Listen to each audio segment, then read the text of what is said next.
अभी हम बात करें यूपी ट्रिपल मुख्य सेविका के बारे में। तो जैसा कि आप सभी को पता है, कहीं न कहीं अभी हाल फिलहाल में यूपी ट्रिपल मुख्य सेविका की जो जो चर्चा है, चाहे वो सरकार की तरफ से बात करें, चाहे विभाग की तरफ से बात करें, चाहे आयोग की तरफ से बात करें, तो कहीं न कहीं इस भर्ती की प्रायोरिटी दिख रही है सबसे पहले कंप्लीट होने की। ठीक है? तो इस चीज़ को लेकर आप ज़्यादा परेशान मत हो। आप लोग बहुत सारे कमेंट करते हो कि सर इस भर्ती को भी समय लगेगा, जैसे कि अन्य भर्तियों में समय लगता आ रहा है। तो मैंने पहले भी कहा, अब भी कह रहा हूँ कि यूपी ट्रिपल एस की कार्यशैली में बहुत बड़ा बदलाव देखने को मिला है। आपने देखा होगा पैटर्न को लेकर, इसके जो अभी हाल फिलहाल में पेपर हो रहे हैं, ठीक है, जैसे बंदरों का पेपर हुआ, बीडीओ का पेपर हुआ, मुख्य सेवका का भी हाल फिलहाल में आपने पेट का पेपर देखा होगा। तो इसलिए मैं बता रहा हूं, अब यहां पर ज्यादा समय नहीं लगेगा भर्तियों में, क्योंकि आपको पता है पहले बहुत ज्यादा समय लगता था। मगर बहुत सारे अभ्यर्थी अभी लगातार परेशान है यूपी ट्रिपल एस मुख्य सेवका के कि रिवाइज आंसर की को लेकर, और डीबी जो परिणाम है कब तक आएगा। और बहुत सारे लोग विश्वास भी नहीं कर रहे हैं क्या इसकी जॉइनिंग वगैरह 2024 में हो पाएगी या नहीं हो पाएगी। इस पर भी हम बात करेंगे। ईडब्ल्यूएस को लेकर जो बच्चे परेशान हैं, जाति को लेकर जो बच्चे परेशान हैं, बहुत सारे लोग बता रहे हैं कि अगर ईडब्ल्यूएस आपका नया होगा, क्या आपको डीबी से बाहर कर दिया जाएगा, ठीक है, या पुराना मान्य होगा। तो इन सभी पर हम बात करने वाले हैं, और एक आपको ज्यादा एक सेफ स्कोर भी बताने वाले, तो वीडियो को पूरा देखना। तो सबसे पहले हम बात करने वाले हैं इसकी रिवाइज आंसर की को लेकर। तो जैसा आप सभी को पता है कि जो अभी हाल फिलहाल में इसकी जो रिवाइज आंसर की पर अभी काम चल रहा है, जैसा कि मुझे पता चला है, तो और मैं आपको बता दूं एक्सपर्ट की टीम बार बार इसे चेक कर रही है, क्योंकि जब इसकी अभी फाइनल आंसर की आनी है, तो इसमें क्या है, किसी बच्चे को नुकसान नहीं हो। तो इस वजह से प्रत्येक प्रश्न को सटीकता से देखा जा रहा है। और आपको बता दूं ऑब्जेक्शन हाल फिलहाल जो मैं बता दूं कहीं ना कहीं ज्यादा गए, क्योंकि बहुत सारे बच्चों ने अलग अलग प्रश्नों पर, किसी किसी बच्चे ने 10-10 प्रश्न पर भी ऑब्जेक्शन किया है। तो मैं आपको बता दूं इसकी आंसर की को लेकर, रिवाइज आंसर की को लेकर, तो 10 नवंबर तक, एक दो दिन हो सकता है। मैं आपको बता दूं जैसा कि मुझे पता चल रहा है कि 10 नवंबर के आसपास आपकी रिवाइज आंसर की आ जाएगी। ये हम बात करने वाले हैं इसके परिणाम को लेकर, ठीक है, कि इसका परिणाम कब तक आएगा। बहुत सारे बच्चे सोच रहे हैं कि इसका परिणाम कहीं ना कहीं 2024 में चला जाएगा। तो मगर मैं आपको बता दूं पूरी तरीका से गलत हो, ऐसा कुछ भी नहीं होने वाला है। इसका परिणाम आपको बता दूं 15 दिसंबर के आसपास और इससे पहले आने की पूरी उम्मीद लग रही है, और जारी कर दिया जाएगा। क्योंकि आपको भी पता है कि लेखपाल, बीडीओ की भर्ती और मुख्य सेवका की भर्ती, ये तीनों भर्ती चुनाव से पहले कंप्लीट हो गई, और इसमें कोई शक नहीं है। आप सोच रहे हो कि चुनाव के बाद चली जाएंगे, ऐसा कुछ भी नहीं होने वाला है। इन तीनों भर्तियों को 100% में आपको बता दूं कंप्लीट किया जाएगा। इसलिए मेरे सभी बहनों से यही मेरा निवेदन है कि आप अपने डॉक्यूमेंट वगैरह रेडी रखिए। यहां पर ऐसा नहीं है कि आपको समय दिया जाएगा, कोई भी आपकी मिस्टेक है तो उसमें सुधार करवाइए, ठीक है। जैसे कि हाई स्कूल इंटर में अगर जैसा लगता है उसमें सुधार हो जाए, तो आप उसमें सुधार करवाइए, क्योंकि यहां पर अब आपको ज्यादा समय नहीं मिलेगा। परिणाम में आपको बता दूं डीवी का परिणाम आपको 15 दिसंबर के आसपास देखने को मिल जाएगा।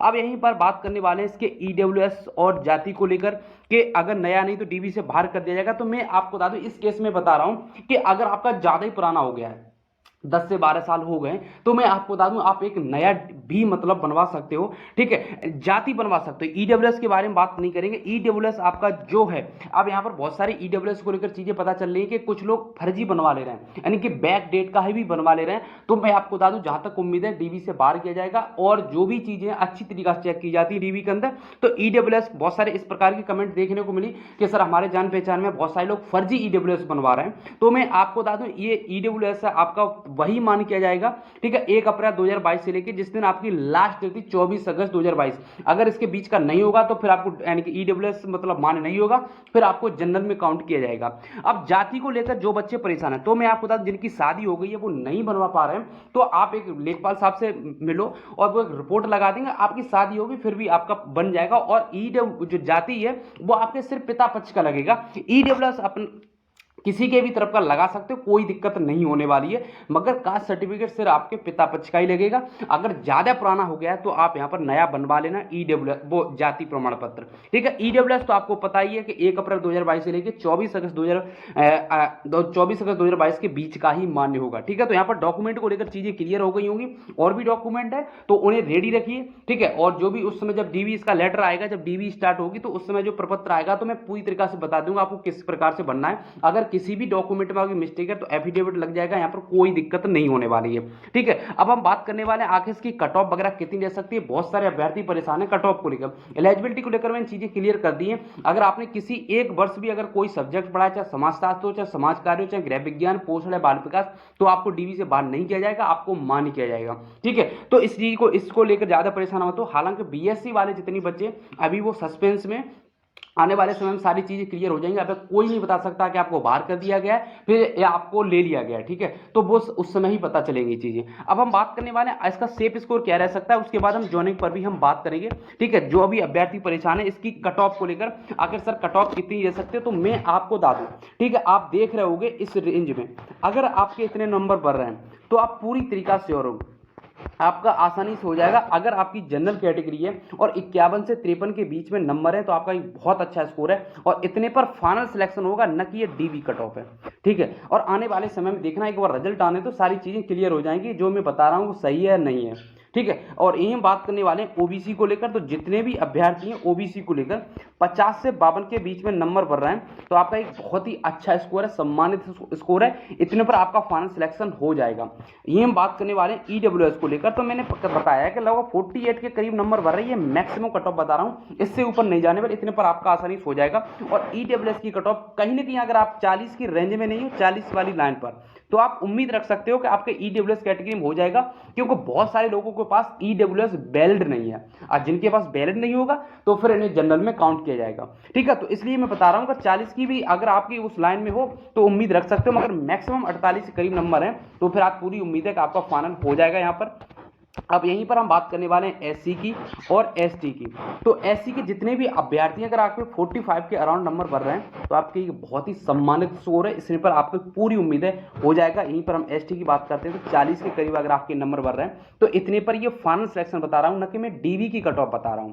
अब यहाँ पर हम बात करने वाले जैसे कि पीएच कैटेगरी हो गई, ठीक है, पीएच हो गया, फ्रीडम फाइटर हो गया और यहीं पर ईएसएम हो गया, तो इनकी कट ऑफ है मैं आपको बता दूं कमी रहने वाली है। इसमें बहुत सारे बच्चों की संख्या कम है और इनके भी सर्टिफिकेट होंगे वो वैलिड माने जाएंगे, ठीक है। बहुत सारे बच्चों पर गलतियां हो जाती हैं तो यहां पर भी दिक्कत देखने को मिलेगी। तो मैं आपको बता दूं पीएच में अगर 38 के करीब है और इससे नीचे भी नंबर बता रहा हूं, अगर इससे नीचे भी नंबर है तो उम्मीद रखो आपके पूरे चांस 35, 36, 37 इस प्रकार के नंबर है तो पूरी उम्मीद रहेगी। मगर ये मैक्सिमम कट ऑफ है 38, अगर इतने नंबर है से ऊपर है तो आप निश्चिंत रहिए, आपका आसानी से हो जाएगा। यहीं पर फ्रीडम फाइटर की बात करने वाले लगभग 35 के करीब, क्योंकि इसमें अच्छी खासी सीटें हैं, लगभग 50+ सीटें इसमें भी, तो पूरी उम्मीद है। इसमें बच्चों की संख्या बहुत कम है, इसमें कट ऑफ कम ही जाएगी, इससे 35 से नीचे ही कट ऑफ रहने वाली है। और यहीं पर बात करने वाली ईएसएम की तो लगभग 30 के करीब, और मैं आपको बता दूं इसकी भी कट ऑफ कम ही देखने को मिलेगी, क्योंकि इसमें सीट की संख्या बहुत है, 134 सीटें हैं। वहीं पर हम जो भी स्पोर्ट वाले बच्चों की बात करें तो 53 सीटें, स्वतंत्रता सेना की मतलब फ्रीडम फाइटर की बात करें तो वहां पर भी 53 सीटें,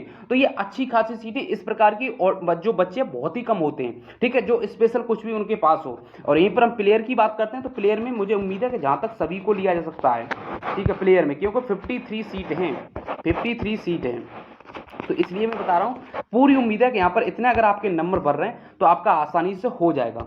अब हम बात करने वाले हैं ज्वाइनिंग को लेकर, तो जो बच्चे परेशान हैं आखिर ज्वाइनिंग कब तक होगी, तो मैं आपको बता दूं चुनाव से पहले आप लोगों को ज्वाइनिंग मिल जाएगी और ये पूरी तरीका से सत्य होने वाला है, ठीक है। एक आपका बीडीओ की भर्ती होगी, एक लेखपाल की भर्ती होगी, एक मुख्य सेविका की भर्ती होगी, और अभी हाल फिलहाल में आप अदर प्लेटफॉर्म पर भी देख रहे होंगे कि कहीं ना कहीं इस ही की चर्चा चल रही है, मुख्य सेविका की भर्ती पहले कंप्लीट कराने का, चाहे वो सरकार की बात करें तो आप देखना आने वाले समय मुख्य सेविका की भर्ती, क्योंकि अगर आप लोग सोच रहे हो कि आपकी भर्ती नई है, ठीक है, अगर आप लोग सोच रहे हो नई भर्ती है तो ऐसा कुछ भी नहीं है, काफी समय हो चुका है इस भर्ती को आए हुए, ठीक है। आपने भी 1 साल लगभग पूरी तरीके से एलिजिबिलिटी को लेकर समय बर्बाद कर दिया, अन्यथा आपको बता दूं अब तक ये भर्ती कंप्लीट हो गई होती। और 2693 कोई कम पद नहीं होते, 35,000 पद, 2693 कम पद नहीं होते, सिर्फ 35,000 बच्चे यहाँ पर बैठे हों, ठीक है। आप देख रहे हो कि वीडियो में सिर्फ 1953 पद हैं, वीडियो में 1953 पद हैं, वहां पर 5,14,000 अभ्यर्थी बैठे हैं। तो इसलिए जो कट ऑफ, अगर बच्चे जो सोच रहे होंगे कम सर कट ऑफ बता रहे हो, तो ऐसा कुछ भी नहीं है।